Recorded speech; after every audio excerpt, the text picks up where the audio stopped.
Hi. We're going to be talking about feedback today, and I just wanted to say, dance and dance technique specifically is a really specific type of teaching. It's the teacher to the student, right? It's person to person. And to improve and to grow in the area of technique, feedback is critical to the learning process. I think that we can talk about many different ways that feedback is given and which are the most productive.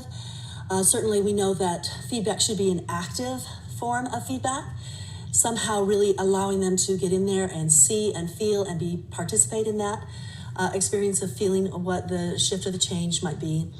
But I want to talk about in the reading. Let's focus on the reading real quick. We have 4 areas of correction that feedback is given in. And so as you're looking in your own dance classes that you're taking, I would love you to just kind of start to analyze what type of feedback is this that's being given right now, and see if you can see all 4 being used in your dance classes. The first is physical. And now this is the anatomical feedback, trying to teach the student what the correct alignment, what the correct placement and weight is, dealing with correct use of the body.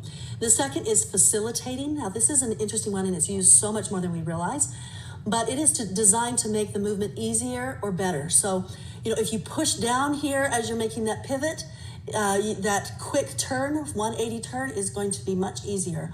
Or make sure that you spot your head and that you finish your spot where you want to end, because then that will bring your body to that. So those, you're thinking those are anatomical. Yes, but actually they're facilitating.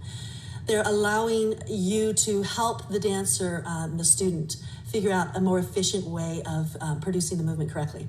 So you're facilitating them, helping them, making it easier and better, right? Okay, the next one is rhythmic, dealing with counts and being on the right beat. That's the one that we mostly think we hear in dance classes, the rhythmic feedback. And it is important. It's really important to teach them how to hear the music, how to phrase the music, how to be on top of a beat. If that's where they're supposed to be at this particular time, they need to be able to feel that and sense it and hear it and be there. Then the fourth and final one is qualitative. And I think we give a lot of that as well in dance. And I'm noticing more and more in this generation, the way that qualitative feedback is given is about emotions. How do you feel about this? Show me in the dance how you're feeling. And people are connecting quality of movement to emotional movement. And that is one way to deal with it. And it's a very popular way. But there are other ways to deal with qualitative movement and feedback. And that would be in clarifying the timing or the energy of something, if it's supposed to shift and change from something very sensitive and light to something that's hard and strong and pressing forward in this movement here. And also in space, you can look at qualitative movements in space that you're really gathering the space and aware of the immensity of space. So you're asking the dancer to value and recognize volume and line, and as their attention is given to that in the dance, their awareness of volume and line shows a different quality than their unawareness of that. And it doesn't have to be emotional. This is the circle and this is a straight line. So I'd love you to be able to separate the two. You can be emotional and you can also be just qualitative and showing by being aware and conscious or cognitive of the aspects of space and physics around you. Interesting concept. So if your teachers are teaching any of those, pay attention, kind of put it in your notebook, and be able to then turn around and see if you can formulate some different teaching feedback to your own classes that you're teaching.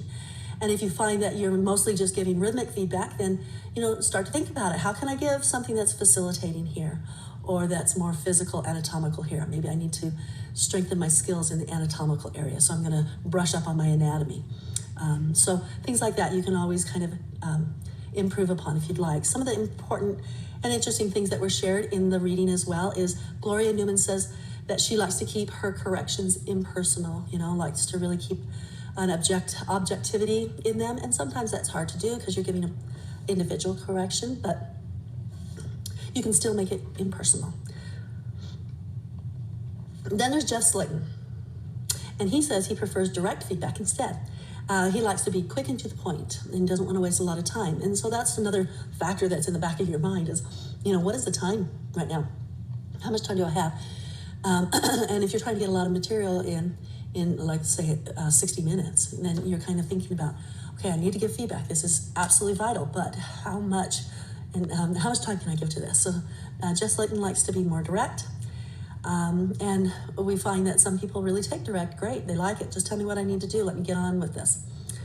So you're kind of trying to figure out each student and what their needs are. And sometimes you'll make a mistake, but you'll learn from that, and then you'll make a correction on it the next time. You might realize this person needs, a different approach.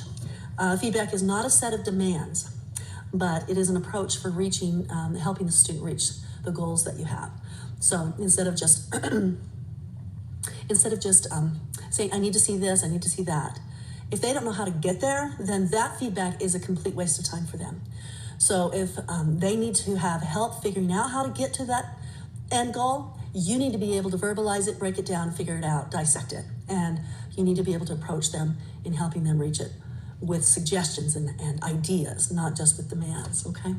All right, talk to you later, bye.